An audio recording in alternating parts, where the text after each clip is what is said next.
नमस्कार मित्रांनो, जय शिवराय. पुन्हा एकदा स्वागत आहे देशाटन विथ पंकज या यूट्यूब चॅनलमध्ये. हा हेमंत. आज आम्ही निघालो आहोत एका पुण्यापासून एक अगदी जवळ असणाऱ्या एका अपरिचित अशा किल्ल्याच्या मोहिमेवर. हा किल्ला तुम्ही अर्ध्या दिवसात सुद्धा करू शकता पुण्यातून जर तुम्ही करणार असाल तर. आणि सध्या आम्ही 3 वाजता निघालो आहे कंपनीतून. आता आम्ही उरुळी कांचन क्रॉस केलं आहे. उरुळी कांचनपासून शिंदावणे घाटकडे जो जाणारा रस्ता आहे त्या रस्त्यावरून आपल्याला जायचं आहे. तुम्हाला किल्ल्याचं नाव आणि त्याच्याबद्दलचे डिटेल तुम्हाला पुढील व्हिडिओ बघत राहा, तुम्हाला पुढे सांगित जाईल.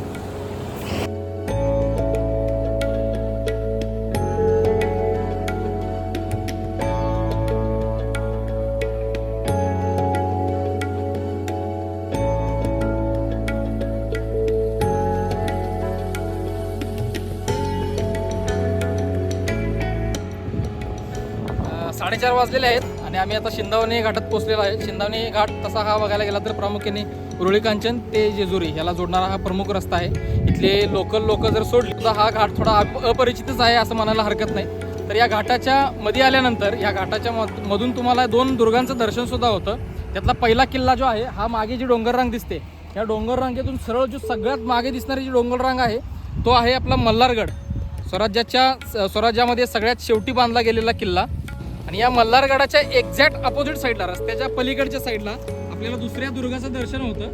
तो किल्ला आहे आपण व्हिडिओमध्ये जो सांगितला आहे अपरिचित किल्ला, त्याचं नाव तुम्हाला मी त्याच्या जवळ गेल्यानंतर सांगतो. तो आपला दुसऱ्या किल्ल्याचं दर्शन होतं. त्याच्या एक्झॅक्ट पलीकडे त्याच्या मागे सुद्धा तुम्हाला भुलेश्वर, आता सध्या धुका असल्यामुळे दिसत नाही, विजिबल नाही आहे थोडं, आणि घाटाच्या थोडंसं मागे जाऊन ते बघावं लागतं. भुलेश्वरचा मंदिर सुद्धा म्हणजे तो सुद्धा किल्लाच आहे. तर तिसऱ्या दुर्गाचं दर्शन होतं. भुलेश्वरचा किल्ला जो आहे तो दौलत मंगळगड असं किल्ल्याचं नाव आहे. त्या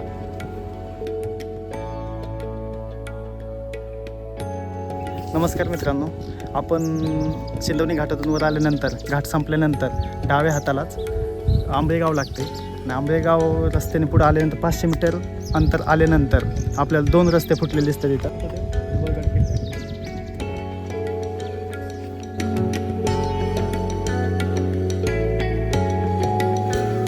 मगाशी आपण एक ढवळगड नावाचा किल्ल्याचा बोर्ड बघितला. त्या बोर्डपासून साधारण सरळ आपलं एक 1.5 किलोमीटरच्या आसपास अंतर आल्यानंतर परत तुम्हाला 2 रस्ते फुटलेले दिसतात तिथं. एक सरळ रस्ता जातो आणि एक उजव्या साईडला इथे सुद्धा बोर्ड लावला आहे त्यांनी, ढवळगड स्मारक आणि किल्ला. तर या उजव्या साईडच्या रस्त्याने आपल्याला किल्ल्याच्या दिशेने जायचं आहे. चला. ढवळगडला जाण्यापूर्वी ढवळगडचं जे पायथ्याचं गाव म्हटलं जातं आहे आंबळेगाव. ह्या आंबळेगावच्या सुरुवातीलाच तुम्ही जर बघितलं तर इथं तुम्हाला डाव्या साईडला एक मोठा असा वाडा दिसेल. ते मगाशी त्या काकाने पण सांगितलं की आपल्याला पूर्ण हे गाव जे आहे ते वाड्यांचंच गाव होतं. म्हणजे जुने जे वतनदार होते त्यांची असे भरपूर असे वाड्यांचे अवशेष अजून सुद्धा इंटॅक्ट होते. तर आमच्या मागं सुद्धा तुम्हाला वाडा दिसतोय. हा वाड्याचा महाद्वार आहे. आणि इथून ते जवळचं जे सोनोरी गाव आहे त्या गावात सुद्धा सेम असंच आहे. म्हणजे भरपूर वाड्यांचे अवशेष वगैरे अजून इंटॅक्ट आहेत. सध्या इथं बाजूला झाडं वगैरे किंवा कचरा वगैरे भरपूर पडलेला आहे. लोकांना इतिहासाबद्दल किंवा या ऐतिहासिक वारशांबद्दल अवेअरनेस खूप कमी आहे. याच्यावरून तुम्हाला बघायला मिळेल. याला सुपा परगणा म्हणतात. सुपा परगणा हा जो सगळा भाग जो आहे तो सुपा परगण्याचा आहे. मगाशी आपण म्हटलो की आपण अपरिचित किल्ल्याच्या शोधात चाललेलो आहे. तर तो किल्ला आहे ढवळगड. मगाशी आपण एक बोर्ड बघितला. आणि आता या ढवळगडाचं जे पायथ्याचं गाव आहे हे आंबळेगाव आहे. ह्या आंबळेगावात आम्ही एंट्री करताना एक वाड्याचे अवशेष बघितले. इथे मागे तुम्ही बघू शकताय. तर एक काका भेटले आम्हाला. काकांनी खूप छान माहिती सांगितली. तर हे गावच पूर्ण जे आहे हे पेशव्यांच्या काळात, मराठ्यांच्या काळात हे पूर्ण वाडे होते. ते जुने आणि मोठे सरदार होते. ते काकांनी एक सरदारांची माहिती पण इथं आपल्याला इतिहास सांगितला. आणि इथं एक गडी सुद्धा आहे, आंबळे गडी, खंडेराव दरेकर. हा. आणि जनाजी जगताप हे 2 ते सरदार या गावातले त्या काळामध्ये.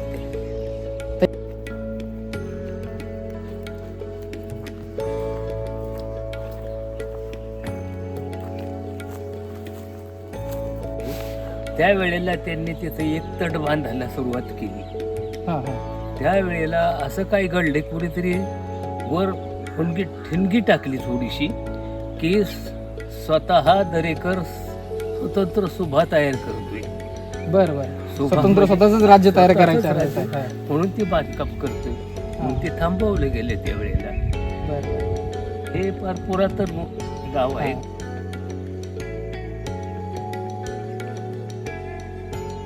एक खूप छान प्रसंग आहे इतिहासातला. खंडेराव दरेकर जे आहेत हे खूप अशा लढायांमध्ये माधवराव पेशव्यांबरोबर सोबत होते. त्यातली पानिपत सुद्धा तुम्ही कन्सिडर करू शकता. पानिपत, खर्डा, राक्षस भुवन यासारख्या मोठ्या लढायांमध्ये खंडेराव दरेकर हे माधवराव पेशव्यांच्या सोबत होते. आणि एक छोटासा प्रसंग आहे खूप इंटरेस्टिंग, काका सांगतील तुम्हाला तो, की माधवराव पेशव्यांचा त्यांनी पिसाळलेल्या हत्तीपासून जीव वाचवला होता असं पण ऐकण्यात येईल. खंडेराव दरेकरांचे ते दुसरे दरेकर 2-3 होते. हा, त्यात काही वेळेला खंडेरावचा उल्लेख काय वेळेला त्यांच्या भावाचा उल्लेख त्या ठिकाणी आहे. बर बर बर. पण ते खंडेराव दरेकरांनीच त्यांनी ते पिसाळलेला हत्ती थोपवला होता. थोपवला होता. अच्छा, हा, थोपवला म्हणजे होता. वाचवला म्हणजे त्याला थोपवला होता. इथं शिर तोडलेलं दाखवलंय पण थोपवलेला होता पिसाळलेला वा. हत्ती. म्हणजे आजपर्यंत आपण येसाजी कंक यांना हाती थोपवणं आपण ऐकलेलं आहे, पण असे अजून एक सरदार होते आपल्या इथं महाराष्ट्रामध्ये. हां हां. बरं.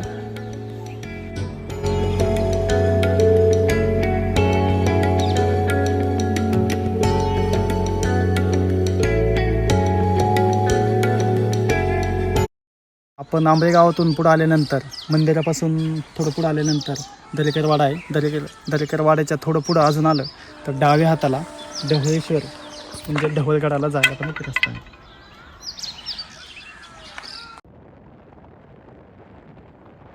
गावातून पुढं आल्यानंतर डाव्या साईडला आपण ढवळगडाचा बोर्ड बघून वळतो.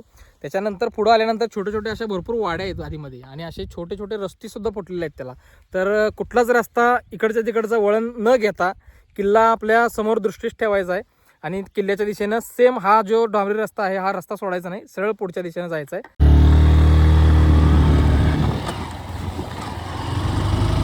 नाही, किल्ल्याच्या दिशेने थोडंसं पुढे आल्यानंतर कच्चा रस्ता सुरू होतो, टू व्हीलर येऊ शकते. थोडंसं पुढे आल्यानंतर आपल्याला पहिला ऐतिहासिक एव्हिडन्स जो आहे या किल्ल्याचा तो सापडतो. हा म्हणजे चुन्याचा घाणा.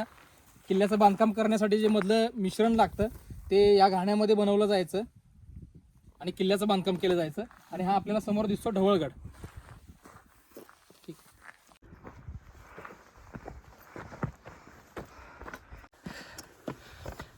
तर फायनली मित्रांनो, हाच तो अपरिचित किल्ला ज्याचा उल्लेख आपण मगासपासून करतोय, ढवळगड किल्ला. या पायऱ्यांचं बांधकाम वगैरे आत्ता हल्लीच्या काळात केलेलं आहे. हा किल्ला चढायला सुरुवात केलेली आहे.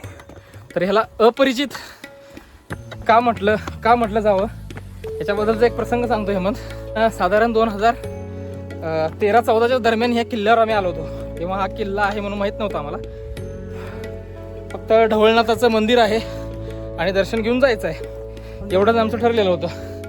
आणि तेव्हा इथं येऊन दर्शन वगैरे झाल्यानंतर तेव्हा थोडा डाऊट येतच होता हे मागचं बांधकाम बघून. पण त्याच्यानंतर 2-3 वर्षानंतर आम्हाला एक आर्टिकल सापडलं. त्याच्यामध्ये मेन्शन होतं की हा किल्ला, हे जे मंदिर आहे हा किल्ल्याचाच भाग आहे. ढवळगड असं या किल्ल्याचं नाव होतं. आणि ओमकार ओक आणि सचिन जोशी असे नावं काय आहेत, काहीतरी इतिहास अभ्यासक आहेत तरुण, त्यांनी हा किल्ला शोधून काढला असं म्हणतात. सभासद बकरीत सुद्धा ढोला म्हणून असं या किल्ल्याचा उल्लेख आहे. या किल्ल्याच्या पहिल्या टप्प्यात आल्यानंतर हे मागे जे दिसतं हे 2 मुखी हनुमान मंदिर आहे. म्हणजे या मूर्तीला तुम्ही जर बघितलं तर समोर सुद्धा हनुमानाची मूर्ती आहे, आणि सेम शिळेमध्ये तुम्हाला मागे सुद्धा हनुमानाची मूर्ती दिसेल. खूप रेअर असणारी अशी ही मूर्ती आहे इथं. सध्या सनसेट होतोय, आम्हाला सनसेटच्या आधी वरती पोहोचायचं आहे. चला. हा,